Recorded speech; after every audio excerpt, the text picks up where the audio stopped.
4월 17일 저희들에게 주신 하나님 말씀은 시편 11편 1절로 7절까지 말씀. 내가 여호와께 피하였거늘 너희가 내 영혼에게 새같이 내 산으로 도망하라 함은 어찌함인가. 악인이 활을 당기고 화살을 시위에 먹이며 마음이 바른 자를 어두운 데서 쏘려 하는도다. 터가 무너지면 의인이 무엇을 하랴. 여호와께서는 그의 성전에 계시고 여호와의 보좌는 하늘에 있으며 그의 눈이 인생을 통촉하시고 그의 안목이 그들을 감찰하시도다. 여호와는 의인을 감찰하시고 악인과 폭력을 좋아하는 자를 마음에 미워하시도다. 악인에게 그물을 던지시리니 불과 유황과 태우는 바람이 그들의 잔의 소득이 되리로다. 여호와는 의로우사 의로운 일을 좋아하시나니 정직한 자는 그의 얼굴을 배우리로다. 아멘. 하나님이면 충분합니다라는 제목으로 오늘 아침 말씀 전합니다. 사람들마다 행복한 삶에 대한 기준이 각각 있습니다. 한 조사 결과에 의하면 행복의 첫 번째 조건으로 좋은 배우자를 만나서 가정을 이루는 것이다라고 하는 그런 조사 결과도 있었는데요. 그리고 그 외에도 행복의 기준으로 건강하게 사는 것, 돈과 명성을 얻는 것, 그리고 적성에 맞는 일을 하는 것, 여가 생활을 즐기는 것 등등의 자기만의 행복의 기준이 있었습니다. 행복의 기준이 있다는 것은 행복을 위해서라면 그거면 충분하다라는 의미가 되겠죠. 다른 것들도 물론 필요하겠지만 내가 행복의 첫 번째 기준으로 삼고 있는 그거면 충분하다라는 그런 의미일 것입니다. 여러분은 충분하다는 말을 주로 언제 사용하십니까? 이 충분하다는 말은 모자람이 없다, 넉넉하다 이런 의미를 가지고 있죠. 하나님의 자녀로 이 땅을 살아가면서 충분합니다라고 하는 안정감을 가질 수 있게 해주시는 분은 바로 우리 하나님밖에 없다는 사실을 이 아침에 우리가 먼저 고백하고 인정할 수 있었으면 좋겠습니다. 오늘 오래간만에 다시 시편 말씀을 묵상하게 되는데요. 시편 11편은 다윗이 쓴 시입니다. 다윗이 시편 여러 군데를 기록했다라는 것은 우리가 이미 잘 알고 있는 사실인데요. 그런데 단순히 다윗이 많은 시편을 썼다는 것보다 더 중요한 것은 각 시편을 쓸 때마다 다윗의 상황이 그렇게 좋지 않은 상황이었다는 것입니다. 힘들고 어려울 때 시편을 썼다는 것입니다. 오늘 본문에서 알 수 있는 다윗이 처한 상황도 역시 어떤 사람들로 인해서 심리적으로 괴로움을 받고 있었다는 것을 알게 됩니다. 왜냐하면 의인과 악인이라는 표현이 반복적으로 계속해서 나오고 있기 때문입니다. 먼저 2절 말씀 한번 보시기 바랍니다. 2절입니다. 악인이 활을 당기고 화살을 시위에 먹이며 마음이 바른 자를 어두운 데서 쏘려 하는도다. 여기서 말하는 마음이 바른 자가 누구입니까? 바로 다윗 자신을 가리키는 것이죠. 그리고 자신을 공격하는 사람들을 가리켜서 악인이라고 표현하면서 악인들의 공격이 마치 화살을 쏘는 것처럼 날카롭고 치명적인 공격이라는 것을 말하고 있었습니다. 그리고 5절 말씀 보시기 바랍니다. 여호와는 의인을 감찰하시고 악인과 폭력을 좋아하는 자를 마음에 미워하시도다. 아멘. 결국 하나님은 의인은 살려주시지만 악인을 향해서는 진노하신다는 것이 바로 다윗이 가지고 있었던 신앙이었습니다. 그러므로 오늘을 시작하는 저희들 역시 나는 믿음 안에서 살기 위해서 몸부림치고 있지만 나를 공격하고 또 나를 무너뜨리려 하는 세상의 여러 소리에 무너지지 마시고 결국에는 믿음을 지키는 사람들을 보호하시는 그 하나님을 신뢰하며 이 아침을 시작할 수 있었으면 좋겠습니다. 특별히 오늘 다윗이 시편 11편을 통해서 하나님을 노래할 수밖에 없었던 이유는 바로 나는 하나님으로 충분합니다라고 자신은 그렇게 생각하고 있었지만 세상 사람들은 하나님으로 충분하지 않다고 계속해서 말하고 있었기 때문입니다. 1절 보시기 바랍니다. 오늘 시편 11편 1절이 11편 전체를 이해하는데 핵심 구절인데요. 내가 여호와께 피하였거늘 너희가 내 영혼에게 새같이 내 산으로 도망하라 함은 어찌함인가, 이렇게 기록합니다. 다윗은 지금까지 지켜온 신앙을 바탕으로 늘 그래왔듯이 위험 가운데에서도 하나님께 피하고 있었습니다. 비록 자기 자신은 위험에 노출되어 있었지만 하나님께 피하면 내가 살 수 있고, 하나님께 피하기만 하면 모든 상황을 정리해 주실 것을 믿고 있었던 것입니다. 다시 말해 하나님이면 충분하다고 여겼다는 것입니다. 그러나 대적들은 그런 다윗을 향해서 어떻게 말하고 있습니까? 산으로 도망가라는 것입니다. 하나님께 피해 있지 말고 산으로 도망가라는 것입니다. 이 말은 하나님보다 산이 더 안전하다는 의미라는 겁니다. 하나님보다 산이 더 안전하기 때문에 하나님께 피하는 것이 아니라 산으로 도망가라고 대적들이 그렇게 다윗을 향해 말하고 있었습니다. 고대 사회에서 이 산이라고 하는 곳은 가장 안전한 곳, 위험한 상황에서 피할 수 있는 안전지대와 같은 곳으로 여겨졌습니다. 그러다 보니 사람들은 다윗을 향해서 하나님께 피하는 것으로는 충분하지 않다, 하나님이 아닌 다른 산으로 피하는 것이 가장 안전하다는 말을 하고 있었던 것입니다.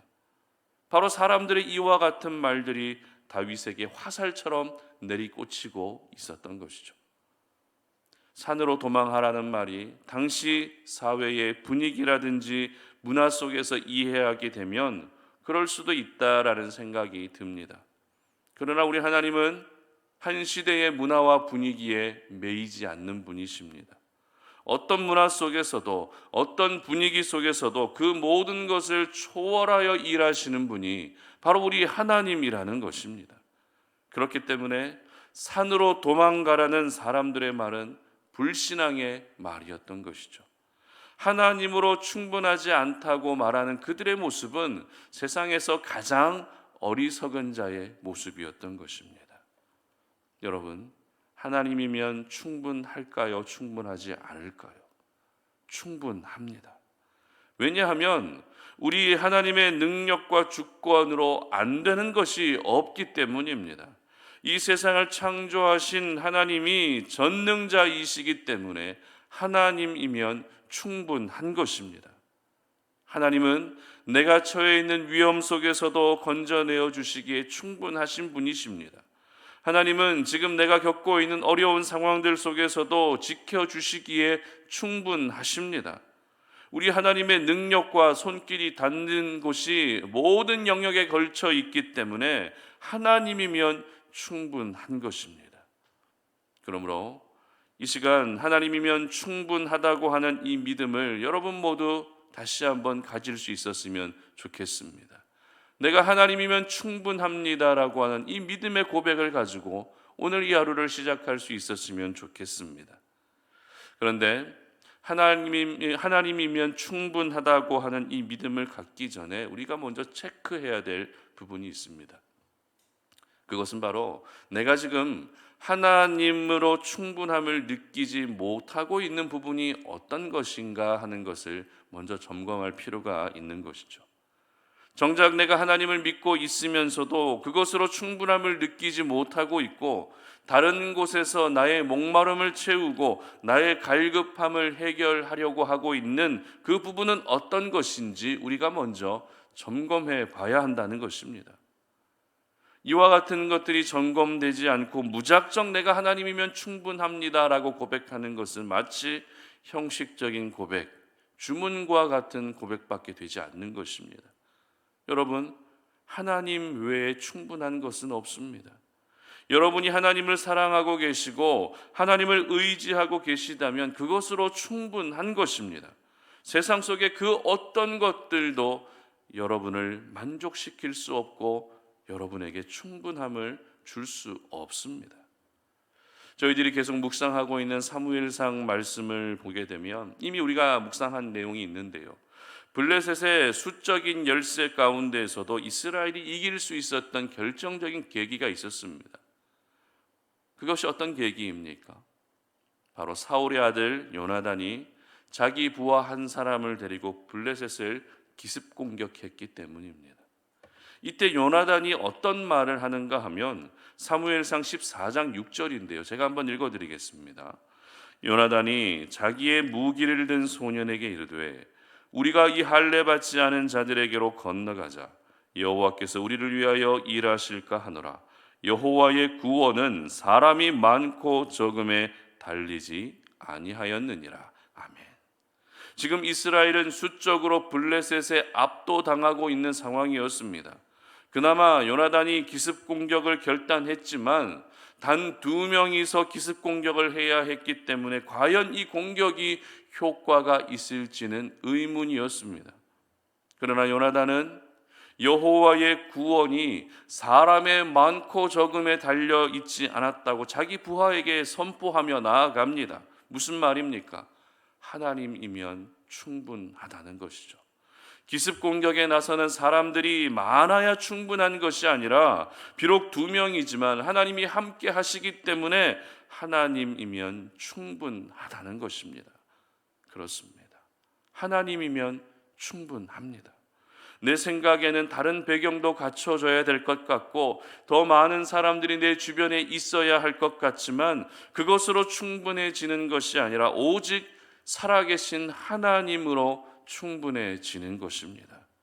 그러므로 여러분이 믿고 계신 하나님, 여러분이 오늘도 의지하고 계시는 하나님을 절대 의심하지 않으셨으면 좋겠습니다. 여러분 주변에서 산으로 도망가는 것이 더 낫지 않겠어? 다른 거 더 해보는 거 낫지 않겠어? 예수 믿는 것보다 다른 걸 믿는 걸 더 낫지 않겠어? 라고 말한다 해도 내가 하나님을 바라보고 있다면 세상의 소리에 흔들리지 않으셨으면 좋겠습니다. 세상은 충분하지 않습니다. 그러나 하나님은 충분하십니다.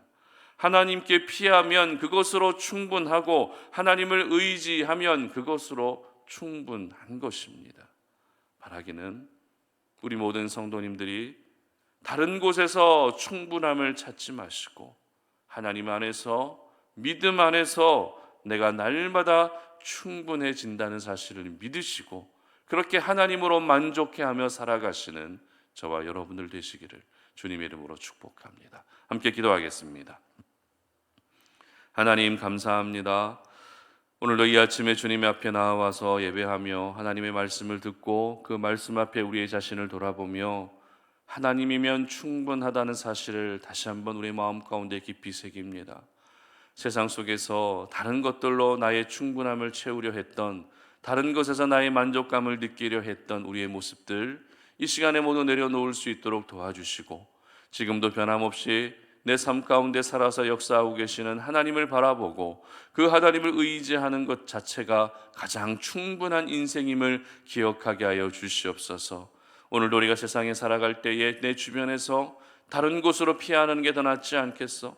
산으로 도망가는 게 더 낫지 않겠냐라고 그렇게 말하는 세상의 소리에 흔들리지 아니하게 하시고 지금까지 내가 의지하고 바라봐 왔던 하나님을 끝까지 바라보면서 날마다 우리에게 충분함을 주시는 하나님의 은혜를 경험하는 저희들 되게 하여 주시옵소서. 감사드리며 예수님의 이름으로 기도드립니다. 아멘.